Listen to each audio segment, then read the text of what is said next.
Prior to Bruce Lee, martial arts existed in the shadows, mysterious, ritualistic, and walled away in cultural tradition. And then along came a lightning bolt of a man who did not merely alter the game, but pulled the doors off reality. Each tale about Bruce Lee is like myth, too crazy to believe, too Hollywood to have happened. But the more you dig, the more you know, most of them actually did.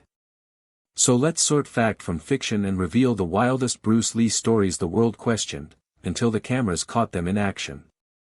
If this kind of story touches your heart, if you're someone who cares about truth, responsibility, and speaking up for the voiceless, please like this video, subscribe to our channel Spark Science, and share it with someone who should hear it.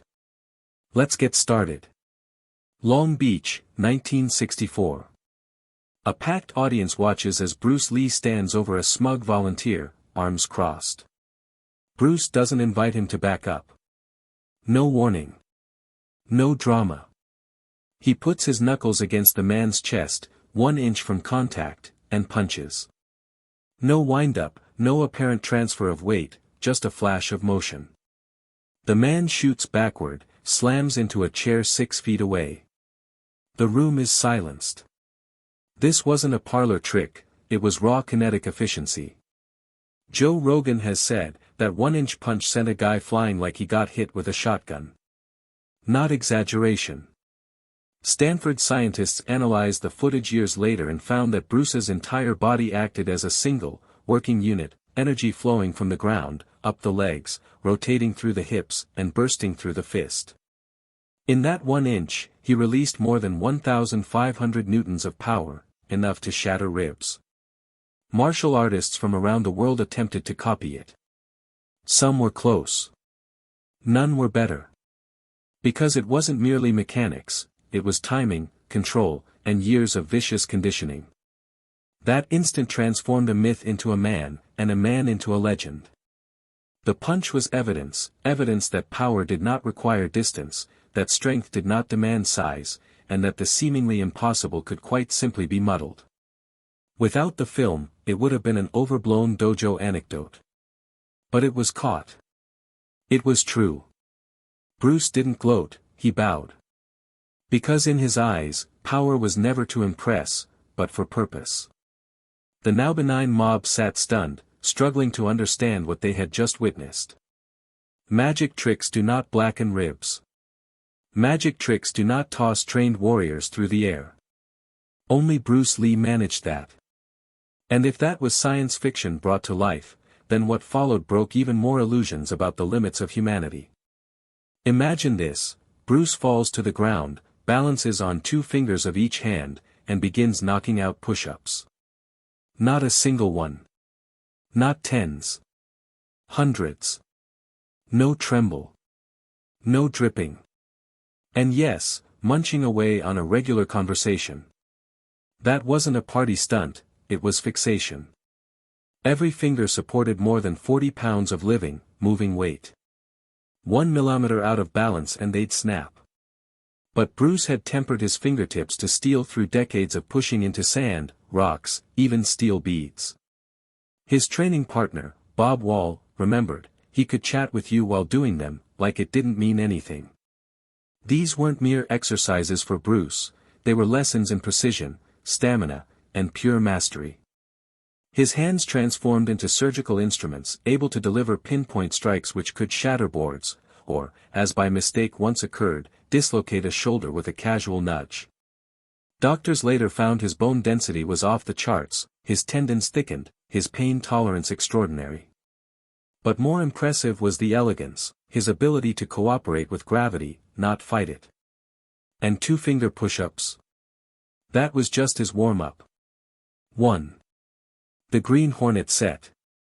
A problem emerges, Bruce throws a punch, the stuntman reacts, but on film, it looks like nothing happened. The cameras, rolling at 24 frames per second, simply couldn't capture him. His fist completed its motion in less than 1 frame. 2. They initially assumed it was a hardware malfunction. It wasn't. Bruce's punches registered at 0.05 seconds from inception to impact, quicker than the human reaction time. The producers were forced to do the unthinkable, plead with Bruce to slow down for TV. Even slowed, his movement was clean, explosive, and surgical. Subsequent movies such as Enter the Dragon utilized special camera rigs and higher frames just to make him visible. UFC fighters today continue to analyze his footwork frame by frame, decades deceased. Seattle, 1960. YMCA handball court. Bruce confronts Yoichi Nakachi, a highly regarded Japanese black belt determined to humiliate the young kung fu instructor who's teaching Americans. The match lasts 11 seconds. Bruce slips 2 punches, shatters Nakachi's nose with a kick, then drives a fist into his skull. Witnesses say it sounded like a coconut cracking on a rock. Nakachi drops, fractured skull, broken nose, severe concussion. No pictures, only witnesses and a poignant journal entry from Bruce, written not in pride, but in remorse. Linda Lee described what happened next. That was the day Bruce realized he was dangerous in a way he didn't yet fully understand. He then trained for restraint, not raw power.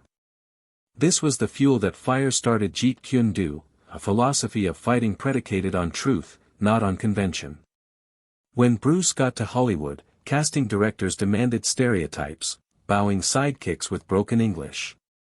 They cast him as Kato in The Green Hornet, anticipating a quirky chauffeur. What they received was so quick, the cameras couldn't catch up. Behind the scenes, Bruce was revolutionizing fight choreography, making it story. But when he proposed The Warrior, a series featuring a Chinese martial arts master in the Wild West, the network rejected it. Then offered the concept to a white actor on Kung Fu. Shattered but unbowed, Bruce went back to Hong Kong and burst into superstardom with The Big Boss, Fist of Fury, and Way of the Dragon. Then came Enter the Dragon, the first Hollywood action extravaganza headed by a Chinese icon. Weeks before it would hit theaters, Bruce passed away. But his legacy was irreversible. As Joe Rogan said, there is no Jackie Chan, Jet Li, or Keanu in The Matrix without Bruce Lee.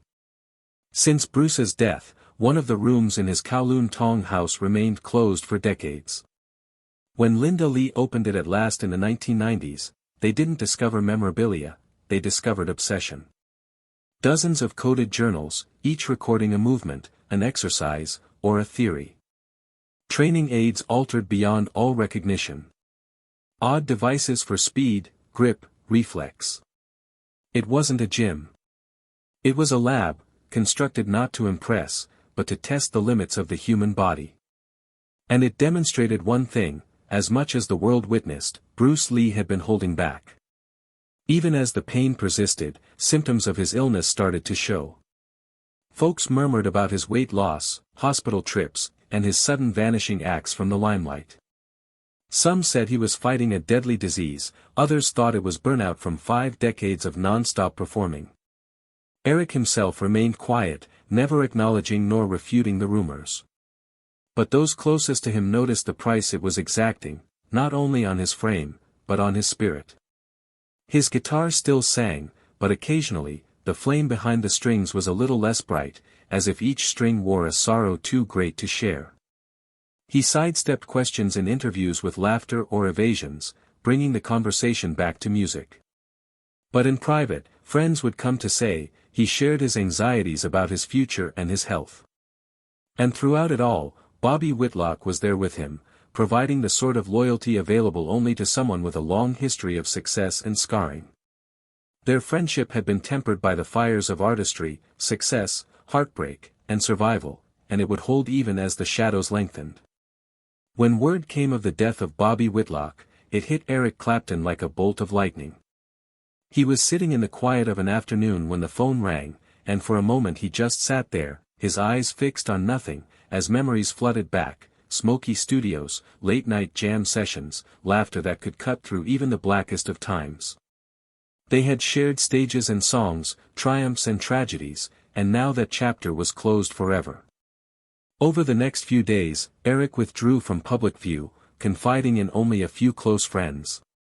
He pored over old photos, listening to the tapes they had recorded together, hearing Bobby's voice as a phantom in the room.